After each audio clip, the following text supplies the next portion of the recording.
Reverends, parents, and my colleagues, that's what you're going to be soon. Thank you for inviting me to this very august institution and getting me to speak. Thank you for the introduction, Reverend.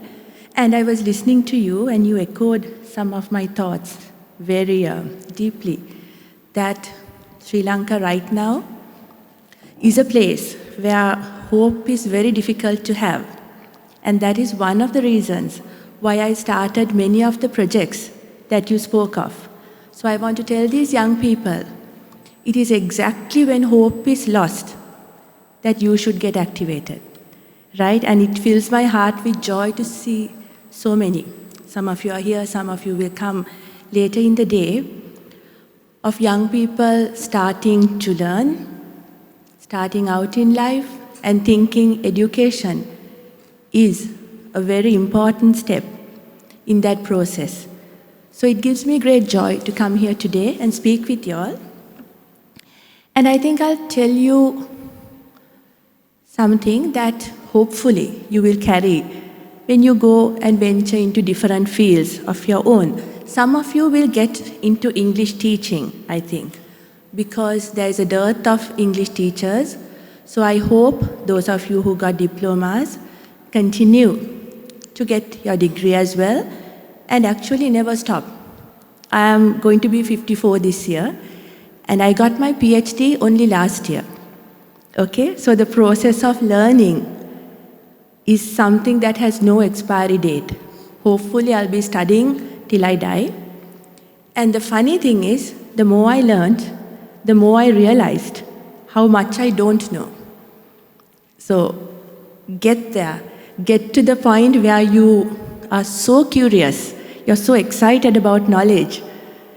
That will keep you excited, activated right throughout your life. And I'm not just talking to the young people, I'm talking to the parents as well, okay? Do not think that your journeys have ended either. Get into any program you can, because especially if you are women listening to me, it's possible for our brains to kind of go to sleep. And you think, okay, you're done.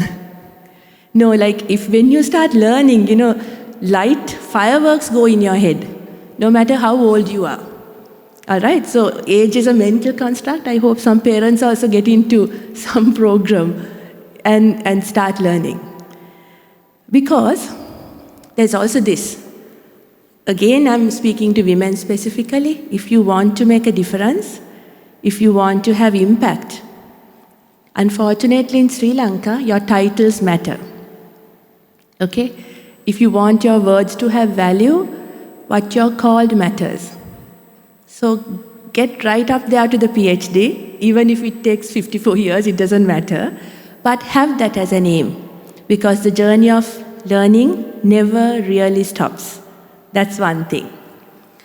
Secondly, in the field of English teaching, which you will be going into, I work at the Universityof Sri Jayewardenepura.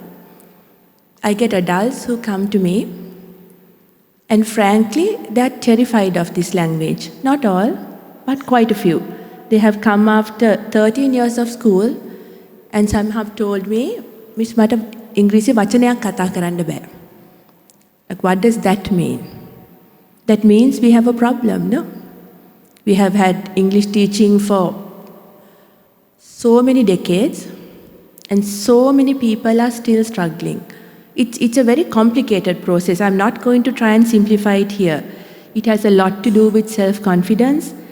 It has a lot to do with a sense of inferiority, which unfortunately we ourselves make sure the others have, because Sri Lankans are quite good at laughing at what you call substandard English, sadly. So that young people, middle-aged, anyone, would not dare make a mistake in English.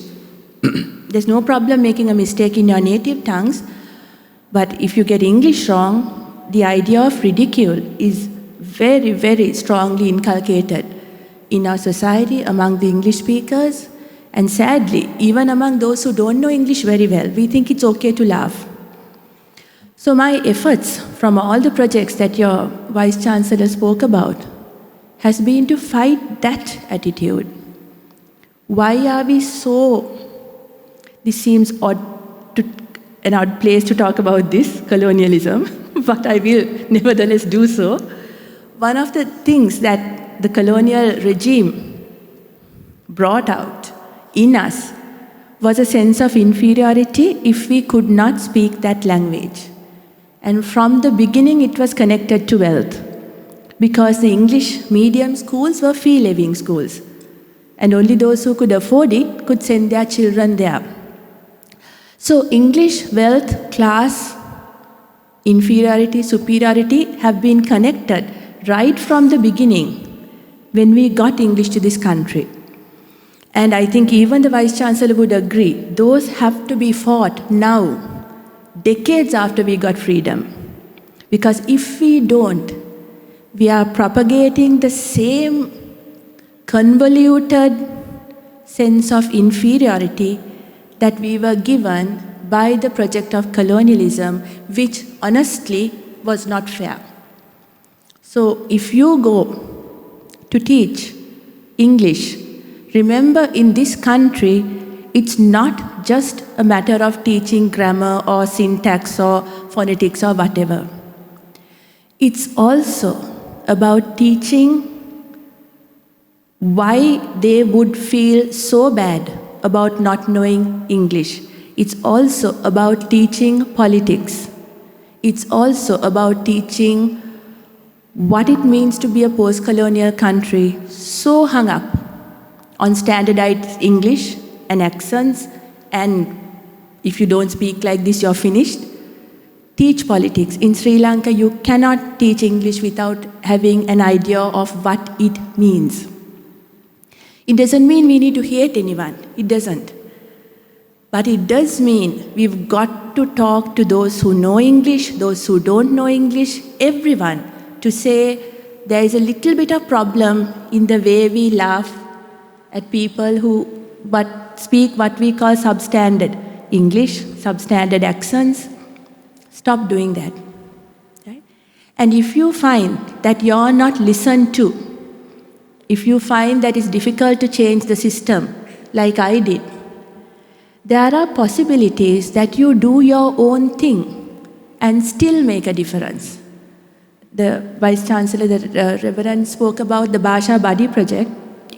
It's at the moment a little bit halted because I keep getting into new projects. That was where a group of us, heads like me and all over, anonymously we were helping applicants text. They didn't know who they were speaking with. We were giving them a practice platform. That went on for some time. Ataramadhyava, which again the Vice Chancellor spoke about, was when I made a YouTube channel. YouTube is just, you pay for the internet, you can do it at home. Where I gave my lectures that I give in campus on YouTube for anyone to listen, free.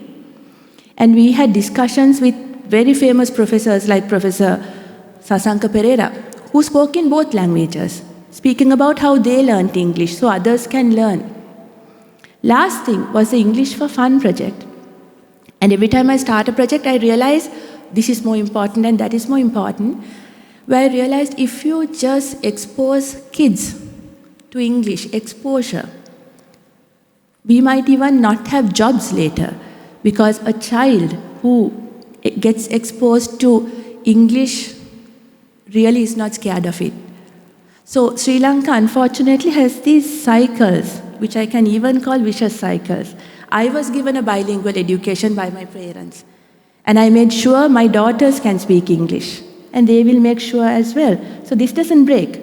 So what happens to those parents who don't have both languages in the house? How do you break that? So I went to the education minister actually years ago, and I said, please get something in the nursery level where it makes it fun for children to sing English nursery rhymes, to listen to stories, how we learned English, fairy tales, get them exposed. Always they say, good idea, but nothing happens. So we started it on our own. And my campus has been amazingly helpful. We have a website, it's called English for Fun, If you type USJP, you'll get it. Everything is on audio tracks. It's freely available. You can go, and when the baby is sleeping, I tell parents, put the English nursery rhyme. Because now, I don't know about your past, many people remember English with pain, of being ridiculed, right? Of being put down. Let them connect English with love.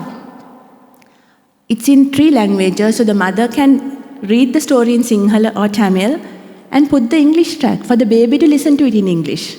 It's called exposure, acquisition. I'm sure you have learned that. English language acquisition is such a discipline within our area. Expose themselves, kids. And to you all who have got a diploma, never stop reading English books, watching English films, singing English songs, because learning doesn't have to be painful. If I tell you, watch Netflix films, a film or series every night, I would consider that a very good way of learning English. In English, not Korean. I mean English films, okay? English can be fun. It has to be fun. And you don't have to read serious books you don't like. Read romances. It suits your age. We can change the paradigm of learning. Make it fun. Make it something passionate. And you will learn. So this is what I tried with the English for Fun project. Luckily for me, the National Library Services accepted the project. They are beaming it to every regional library eventually. Now we are piloting it. So that libraries now call children and expose them to these stories and rhymes in English. So these are individual stuff you can do.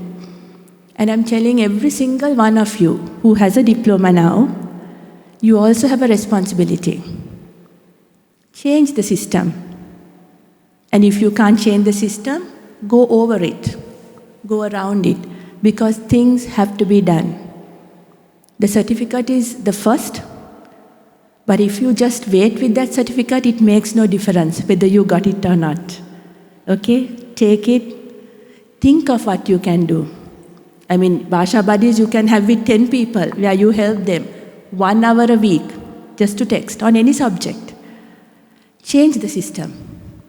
And you all can do it. And when you realize that power, that will be the day, Reverend, that they will learn that a hopeless situation can be turned around simply because we didn't give up hope.